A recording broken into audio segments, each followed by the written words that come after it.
ہزاروں سال پہلے جب زمین پر ظلم و فساد عام ہو چکا تھا، اللہ تعالیٰ نے ایک ایسے بادشاہ کو قوت دی جسے دنیا کے مشرق و مغرب کا علم اور طاقت عطا ہوئی۔ اس کا نام تھا ذوالقرنین۔ ذوالقرنین نے ہر طرف سفر کیا، جہاں بھی گئے انصاف پھیلایا اور ظلم کو ختم کیا۔ لیکن ایک سفر ایسا بھی آیا جو سب سے زیادہ پراسرار اور سسپینس سے بھرا ہوا تھا۔ وہ ایک ایسے علاقے میں پہنچے جہاں دو پہاڑوں کے درمیان ایک تنگ راستہ تھا۔ وہاں کے لوگ خوفزدہ تھے۔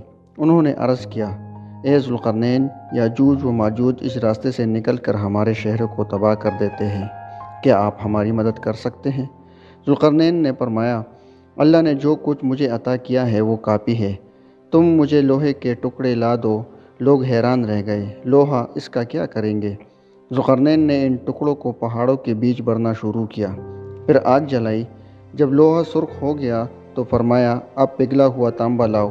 جب تانبا ڈالا گیا تو ایک زبردست دیوار تیار ہو گئی، ایک ایسی دیوار جسے دنیا آج بھی یاد کرتی ہے، دیوار ذوالقرنین۔ پھر ذوالقرنین نے فرمایا، یہ دیوار انہیں روک کے رکھے گی جب تک اللہ کا وعدہ پورا نہ ہو جائے۔ لیکن کہانی یہاں ختم نہیں ہوتی۔ صدیوں بعد کچھ لوگوں نے دعویٰ کیا کہ انہوں نے وہ دیوار دیکھی ہے کسی پہاڑی علاقے میں۔ سیٹلائٹ تصاویر میں ایک سیدھی عجیب سی لائن دکھائی دیتی ہے۔ کیا یہ وہی دیوار ہے؟ کچھ لوگوں نے کہا کہ انہوں نے ایسی آوازیں سنی ہیں جیسے کوئی اندر سے دیوار کو نوچ رہا ہو یا کود رہا ہو۔ کیا یاجوج ماجوج واپس آنے والے ہیں؟ کیا وہ دن قریب ہے جب یہ دیوار ٹوٹ جائے گی؟ اور سب سے بڑا سوال، کیا ہم اس وقت کے لیے تیار ہیں؟